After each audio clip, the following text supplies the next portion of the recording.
ডিম। হঠাৎ করে ডিম ডিম বলে চিৎকার করার কারণ বুঝতে পারছো না, তাই না? আরে বাবা, সব বুঝতে পারবা, একটু তো ওয়েট করে যাও। রাত্রেবেলায় বান্ধবীদের বাড়িতে যাওয়াতেই বান্ধবী আমার মহা খুশি। তাই তো বান্ধবী আমার নাচতে নাচতে আমাদের চোখের সামনে এসে হাজির। তারপরেই আমরা ঘরে চলে যাই, আর ঘরে গিয়ে আমরা আমাদের কার্যকর্ম শুরু করে দিই। দেখো, আমরা এসেছিলাম বান্ধবীর জন্মদিনে বান্ধবীকে সারপ্রাইজ দিতে। দেখো, সারপ্রাইজ দিতে হলে তো একটু সাজানো গোছানোর দরকার আছে, তাই না? তাই জন্যই আমরা একটু হালকা পাতলার মধ্যেই সাজিয়ে গুছিয়ে নিয়েছিলাম।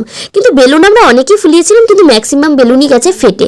যাই হোক, দুঃখের বিষয়, কি আর করা যাবে। তাও হালকা পাতলার মধ্যে সাজানোটা কেমন হয়েছে অবশ্যই জানিও। তারপরেই চলে এসেছিলাম বান্ধবীকে নিয়ে যাওয়ার জন্য। বান্ধবী আমার ছিল বাইরে, তাই জন্যই চলে এসেছিলাম বান্ধবীকে ডাকতে।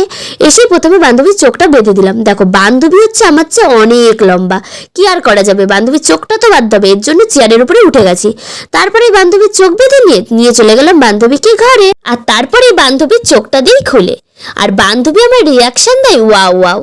যা হোক, তারপরে এবার হবে আমাদের কেক কাটিং এর পর্ব। তো এরপরেই ও বসে পড়ে ওর জায়গা মতো, আর বসে পড়েই হাসতে শুরু করে দেয়। আর এইদিকে ওর বোনরা ভাইরা সবাই হাসছে। আর এরপরেই চলে আসে আমাদের সেই স্পেশাল মুহূর্ত।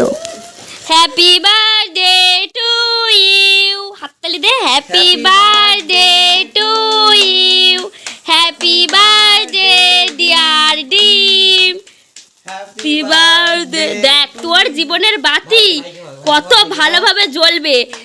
তারপরেই এবার বান্ধবী আমার একটু কেক খাইয়ে দিল, আর বান্ধবীকেও আমি কেক খাইয়ে দিলাম। তারপর বান্ধবী সবাইকে আস্তে আস্তে কেক খাইয়ে দিল।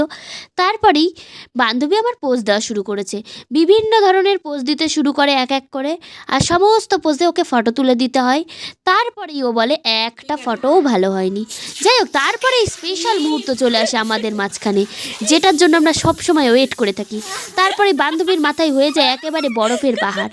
তারপরে সেই বরফগুলো আস্তে আস্তে খসে পড়ে। দেখো, খসেই পড়ুক আর ঝরেই পড়ুক আর যা ভাবেই পড়ুক না কেন, কিন্তু স্প্রে দেওয়া বন্ধ করা যাবে না, কারণ যতক্ষণ রয়েছে ততক্ষণ দিয়েই যেতে হবে, এটাই হচ্ছে নিয়ম। তো আমরা সেই নিয়ম মতো দিতেই থাকি। তারপরে যতক্ষণ না শেষ হয় ততক্ষণ দিয়ে থাকি। তারপর যেই শেষ হয়ে যায়, তারপরে বান্ধবী আমার দিতে শুরু করে পোজ। তারপর সেই সমস্ত আমরা পোজ দিয়ে বান্ধবীর ফটো তুলে দিই, সাথে করে বন্ধুর মুখেও লাগিয়ে দিই। যাই হোক, তারপরে বান্ধবী আমার মাথায় বরফের ঝুড়ি নিয়ে একটু ফটো তুলে নেয়। তারপরেই আমি সর্বজনীন পোজে বান্ধবীরে বেস্ট ফ্রেন্ড হিসাবে থাকার জন্য একটু অনুরোধ করে নিই।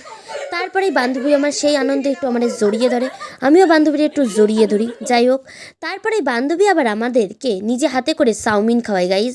ইয়েস, বান্ধবী আমার ভালোই রান্না করে মোটামুটি। তো আজকের ভিডিওটা এই পর্যন্তই। এখন সবাইকে টাটা।